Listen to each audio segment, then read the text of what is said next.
Hi, I'm Malika Bilal. And I'm Omar Badar, and you're in the stream. Today, Native Americans and magic, fact, fiction, and the feud between the two.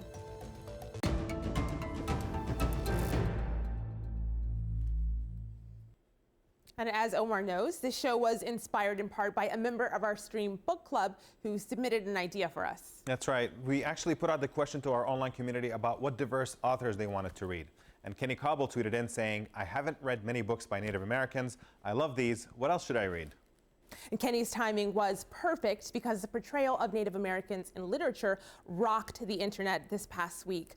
Author J.K. Rowling of Harry Potter fame outraged many Native peoples with her new series, History of Magic in North America. Now that sets the stage for the next Harry Potter chapter, Fantastic Beasts and Where to Find Them. Let's take a look. Look beyond the surface,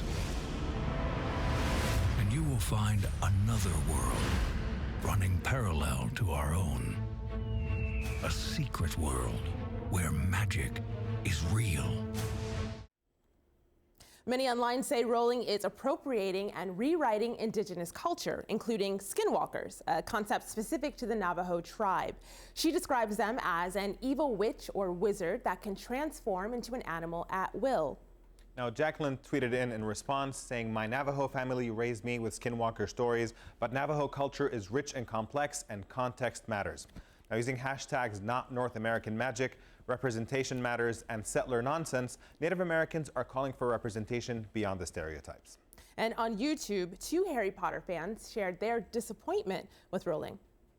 This, all the things that you're saying is not true. For instance, when she was talking about medicine men as magic, we know people who are medicine people, medicine men and women, first of all.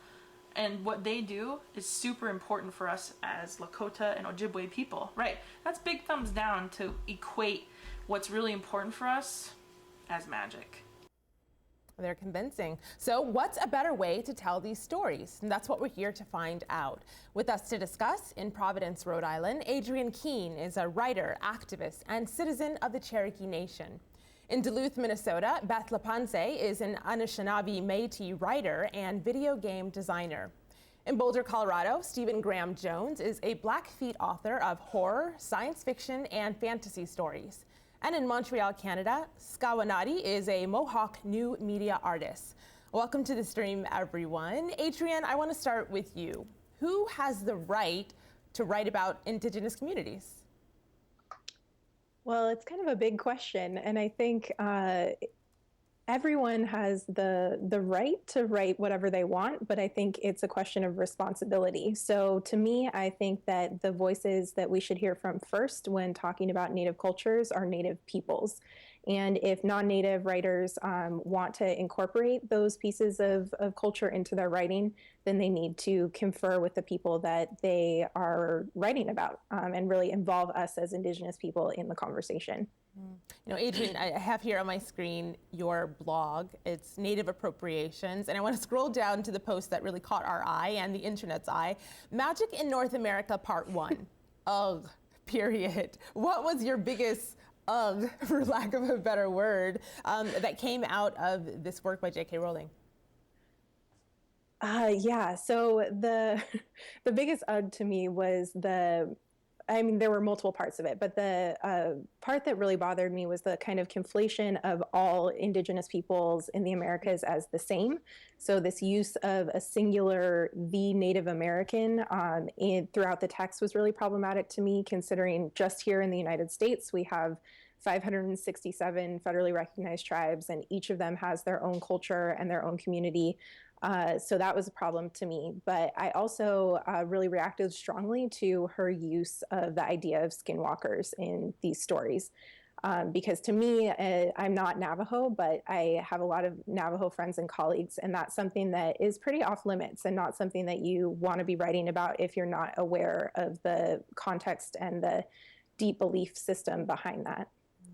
So we did have some people who are also weighing in online about this. We have Kay Tempest over here who tweeted in saying, "The problem in magic in North America could have been avoided if she had shown respect and did any homework." Goes on to say she also skipped the crucial step of asking people from the cultures she was attempting to depict to look at her work. And then we also got a video comment here from Ishki. Take a listen to what she has to say.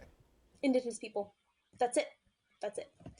An outsider has no rights to anyone else's religion, especially Indigenous beliefs that were outlawed, banned, and persecuted until the late 1900s.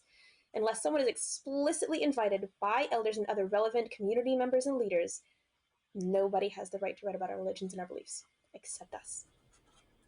So Stephen, you see some tension here. Some people say you have to do your research, and then for somebody like Ishki saying it's really only Native Americans who get to write about this. What is your take on this? My take is that I agree with Adrienne that it's anybody can do it. They just got to do it well.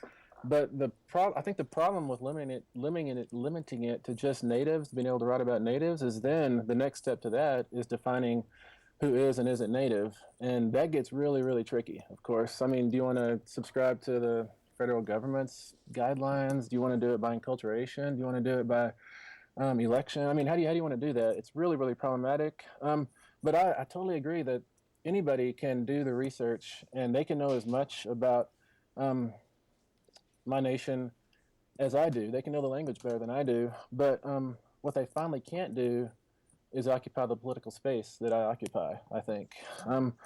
They can't necessarily be watched in the convenience store the way I'm watched, you know, and that does really temper your outlook on the world, I think, and that comes through in your art. You know, when you said that, Stephen, the other three heads on our panel, Adrienne, Skawennati, Beth, they all nodded in recognition of what you were saying. Beth, do you want to take up why you were nodding? And also, what do you say then to the criticism that, you know, they hear what Stephen said, but the critical approach could be, well, if you're not allowing others to tell these stories, is the opposite that they're then erased from these stories? No, absolutely not. I think the matter comes into true collaboration and understanding what it really is to be an ally. And I think that sometimes there's this approach saying that I'm being an ally by representing you in the first place.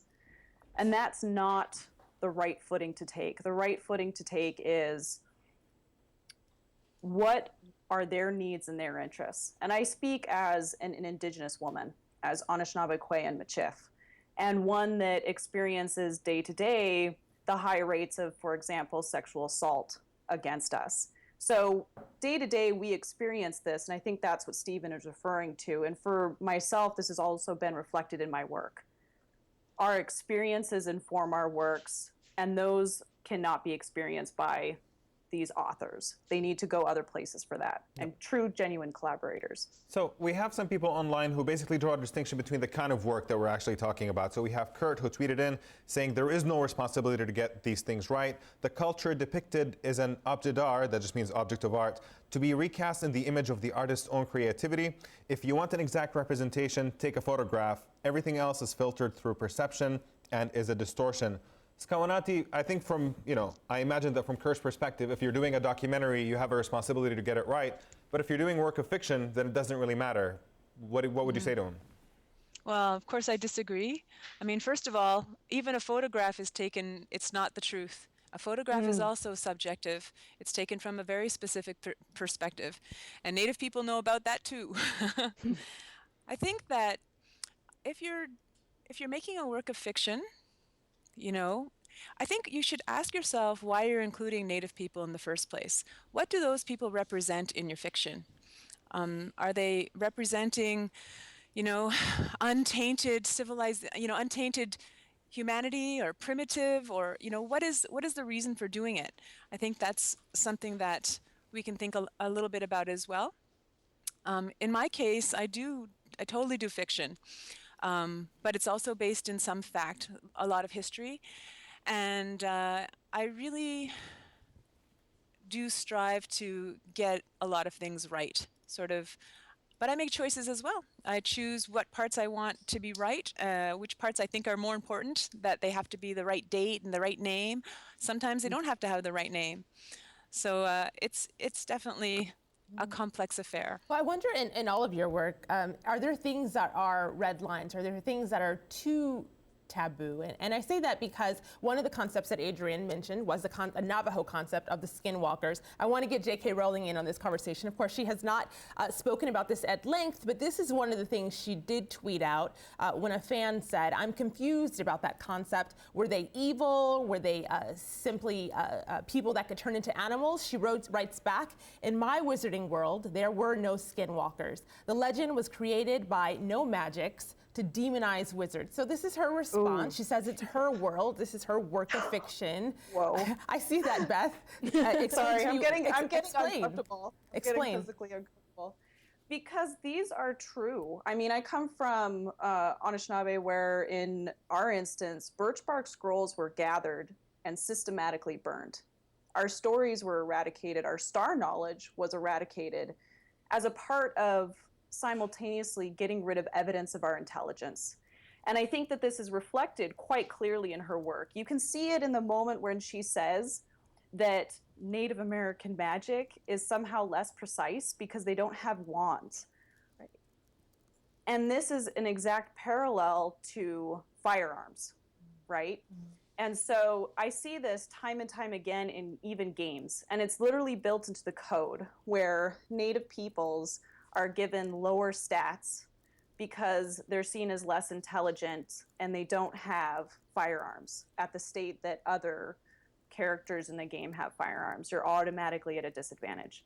So they don't have technology.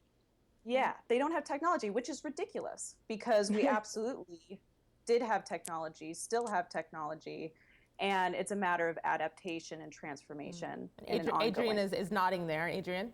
Right. And the other thing about that tweet is it's kind of the direct definition of cultural appropriation, where she took this term that has a deep belief system behind it, that has a very specific context, a very important place in Navajo cosmology, and just took it completely out of that context and overlaid her own story on top of it. And that to me is an act of power and an act of colonization. And so it's not just this benign, like, oh, it's a fiction story. She's directly taking something and using it however she sees fit.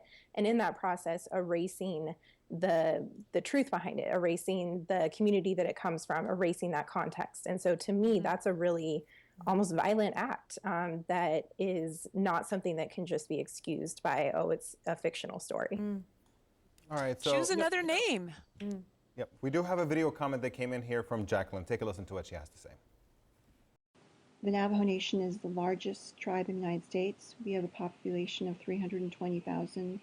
And as such, it shouldn't really be that difficult to talk to Navajo people, Navajo writers, about our culture.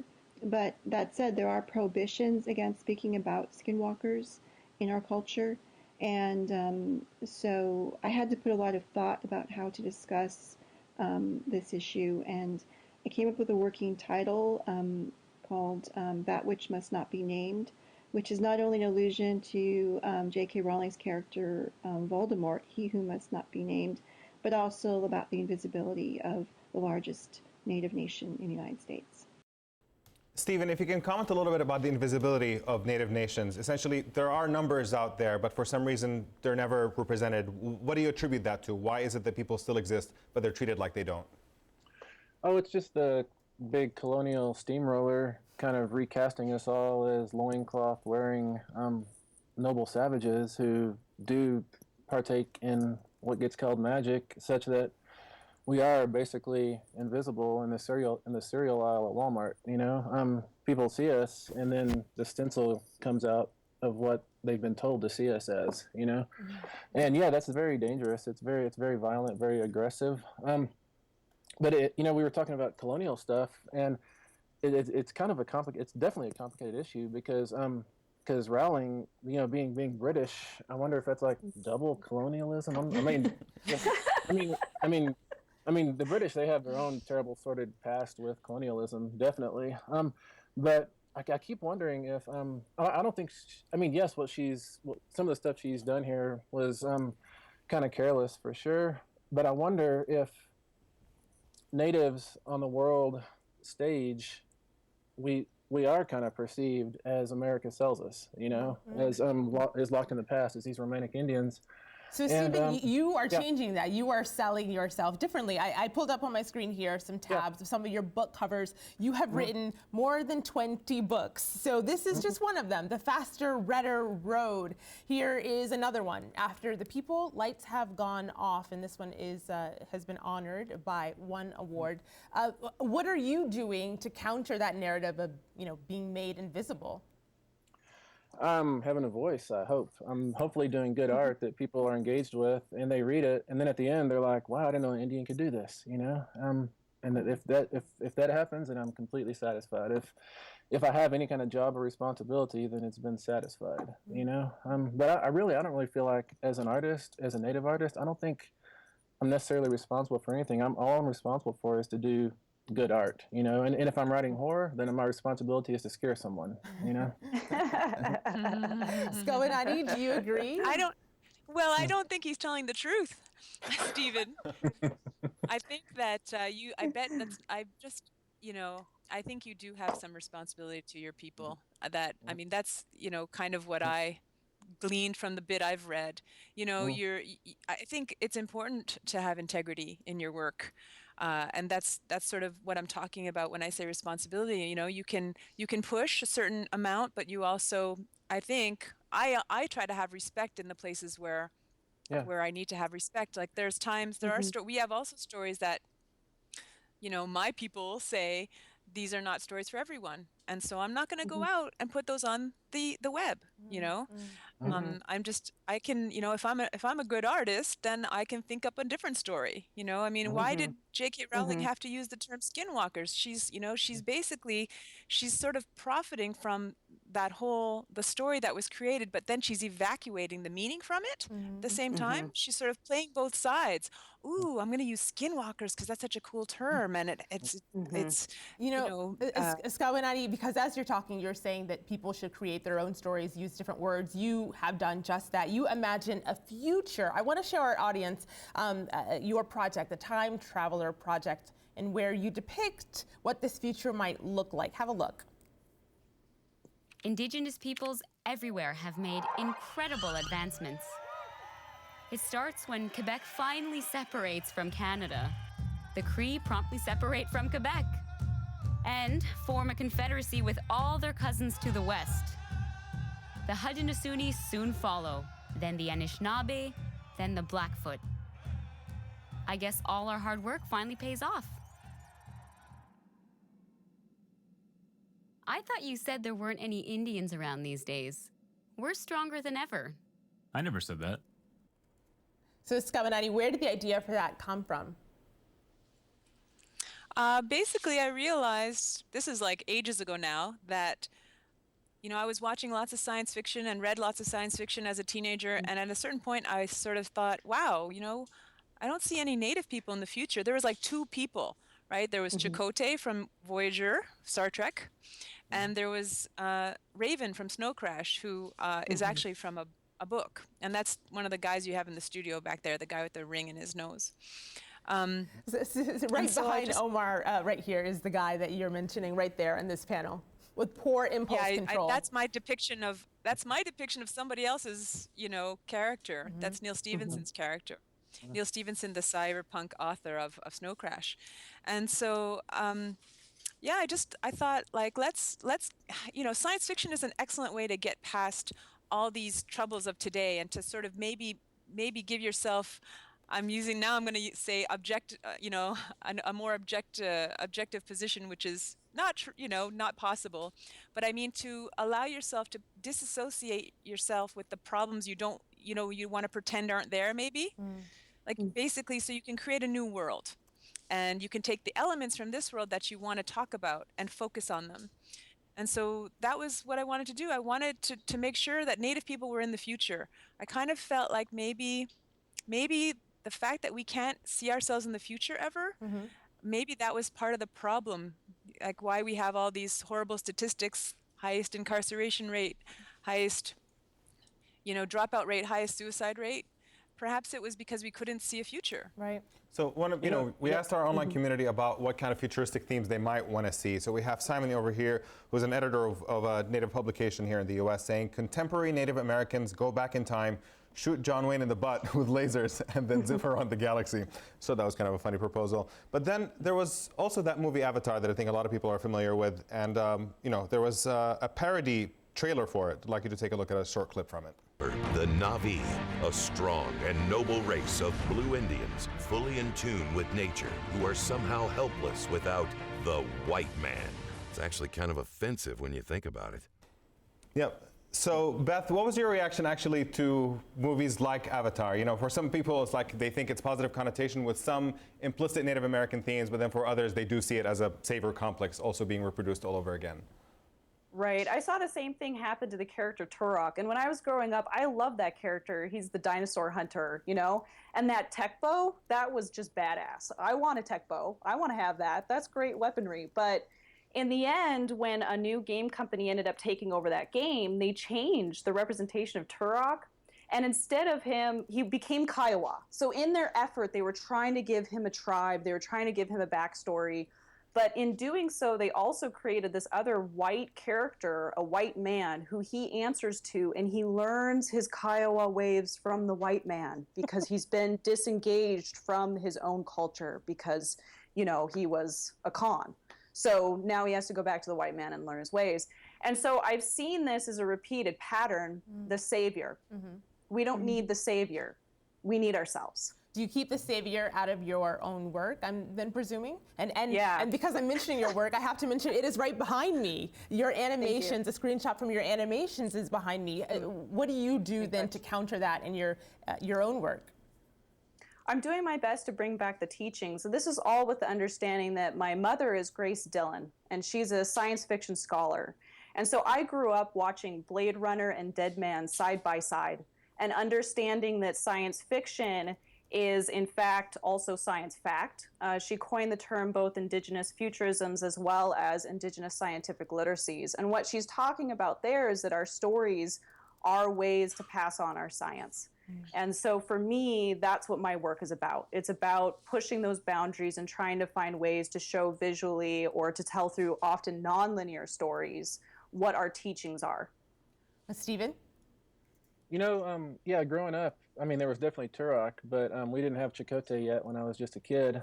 So you steal your own native heroes. Like every time I read a lot of Conan when I was a kid, and to me, Conan was always Blackfeet. That's how I made him cool. And then when John McClane happened in Die Hard, John McClane was Blackfeet for me.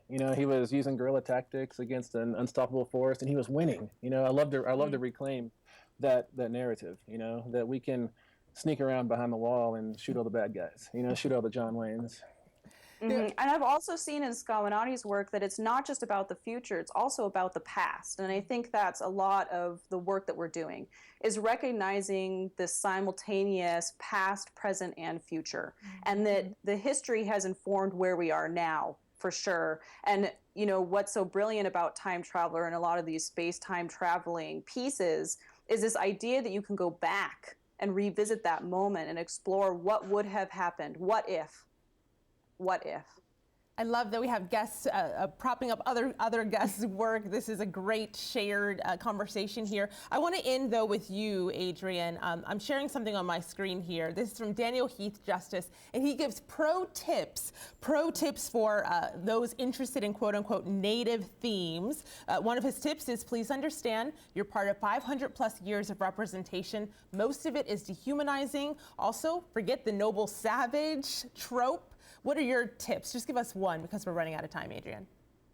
Those definitely are them. I think the biggest thing is also just reaching out to Native peoples, because part of that deep research that you need to do is also learning the boundaries of what the culture is set, of what is appropriate for sharing with outside folks and what isn't. So to me, definitely look to Daniel's Twitter for a lot of stuff, but consult with the communities as well. Pro tips, you heard them here first. Or do you want to close us out with a closing thought that a lot of people might agree with? Michael says, anyone can write about anything, but just because one can doesn't mean one should. Wise words from Twitter. The time has run out in the main show. This conversation will continue in the post show at stream.aljazeera.com. I'm taking all of our guests with us. We'll see you there.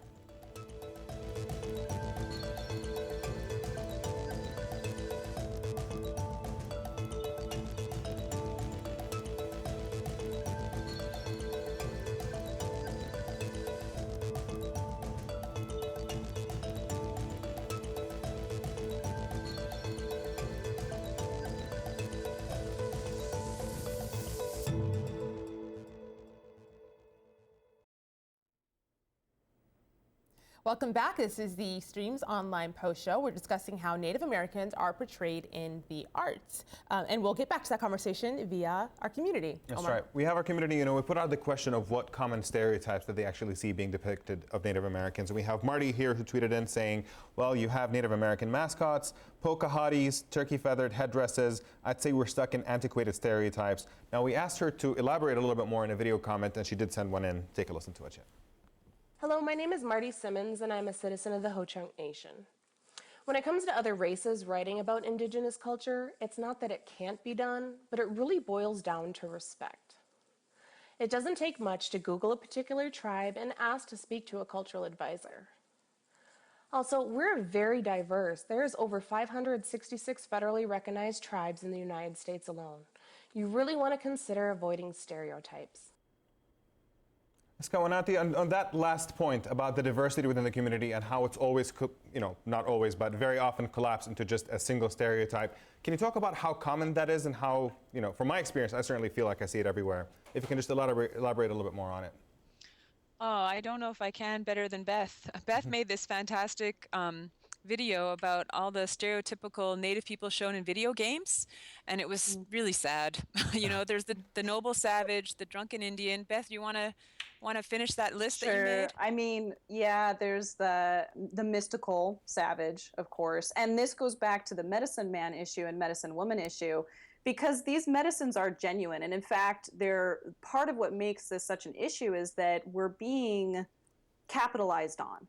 The traditional medicinal plants are being taken and they're being turned into medicines and then resold and repackaged in other ways, and so the knowledge is in threat. And when you have a situation like that, you just have to be really cautious about how much you share. And this is why when I'm working with Indigenous communities, it goes far beyond just trying to prevent stereotypes. We should be far beyond that. It's about protocol and respect and what knowledge should be passed on and in what ways. Adrienne, go ahead, Stephen. That's why I love those novels like Relic, which became the movie Relic, where some anthropologists go down to South America and steal some plants from one of the Amazonian tribes, bring it back to the museum, and it spawns a monster which kills everybody. I think that's right on. That's justice, Right. The next piece that I'm working on is a comic book called They Come for Water, and it's about what happens when NASA pursues water on Mars and what they bring back with them. Yeah, Ooh. yeah. I am looking forward to that. Thanks for the heads up, Beth. They'll bring Ice 9 back, huh? And I love it. It was the horror writer, Stephen, who said that the plant went ahead and killed everyone.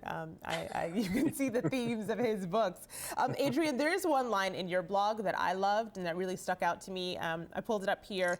And you say, we are not magical creatures. We're contemporary peoples who are still here, still practice our spiritual traditions that are not akin to a completely imaginary wizarding world, despite how great that world might actually be, Adrienne. So, and picking up on this point about, plants that can magically heal and people that are healers because they're magic, what did you want to get across with that?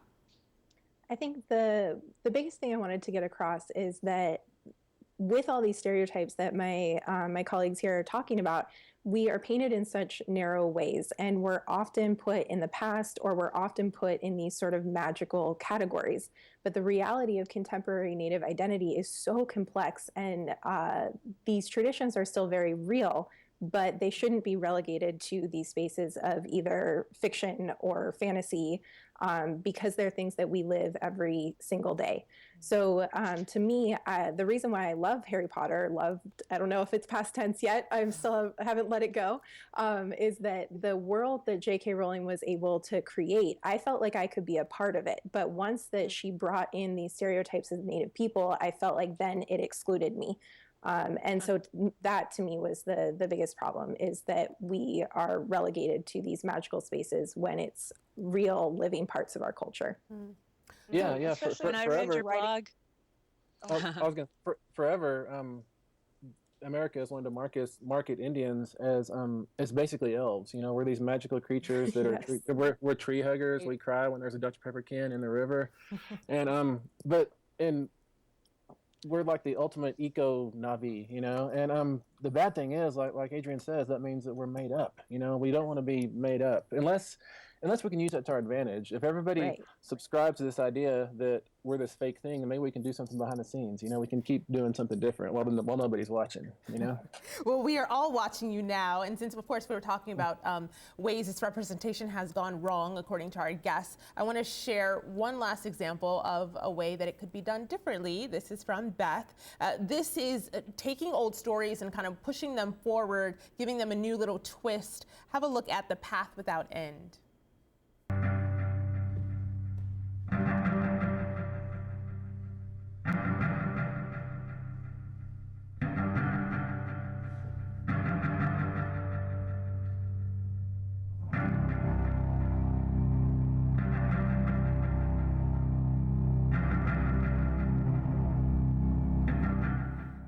Beth, that is beautiful and ominous all at the same time. What should we take away from that? So that's a retelling of nonlinear stories that bring back star knowledge and of things that I will not put in writing and would not be appropriate to put in words, but I was given permission to express myself visually. And so my experimental stop motion animations are about those stories. And it's the only way that is appropriate to tell them. And my greatest hope is just that people will watch them and then rewatch them and glean from it what they want. And what I admire so much too about, for example, Stephen and Skawennati's work, and also you can see it in the work of Loretta Todd and a number of other authors, including Richard Van Camp, is the character development. That's something that I don't do as much because I'm not as dedicated to characters. But what they're doing is creating genuine people and using those people to tell these stories that unravel and getting people into experiences. And that I admire quite a bit. And that's the biggest thing to me. I just wanted to say real quickly is that that's why I feel so honored to be on the panel with these three, because the biggest thing is that I want Native people to be represented in full and complete ways, like we see representations of other cultures. And so just in the work of these three folks, we see these ways of representing Native people as full and as complete and as contemporary while related to the past, and all of these things that make us the complex human beings that we are, which get erased when we're looking at the stereotypes from people like J.K. Rowling. And of course, if you want more work by our panelists and also people that they have recommended, Beth just threw out a string of authors' names there. We're tweeting them out for our audience. And of course, you can also find the authors on the #Stream Book Club. Speaking of hashtags, let's go to our community for the last word, Omar. That's right. You know, we did put out a question of our community to recommend works that they think portray Native Americans, you know, appropriately. And we have Ray over here who says, I recommend checking out A.H. Comics Incorporated's Moonshot, a graphic novel and a collaboration between Indigenous writers and artists. A.H. Comics replied saying, some stories we have to gain permission from elders to tell them in this format. We are incredibly honored. And then finally, I'll leave you with the wise words of Anna Marie, who was echoing what Adrienne was saying, please understand, no single book captures us. We are as diverse as any large continent, and our stories are many. And I believe it. Thank you all for being here in this conversation, our community, and to our guests, Adrienne Keene, Skawennati, Stephen Graham Jones, and Beth LaPensée. Thanks for being part of the conversation. We'll see you online.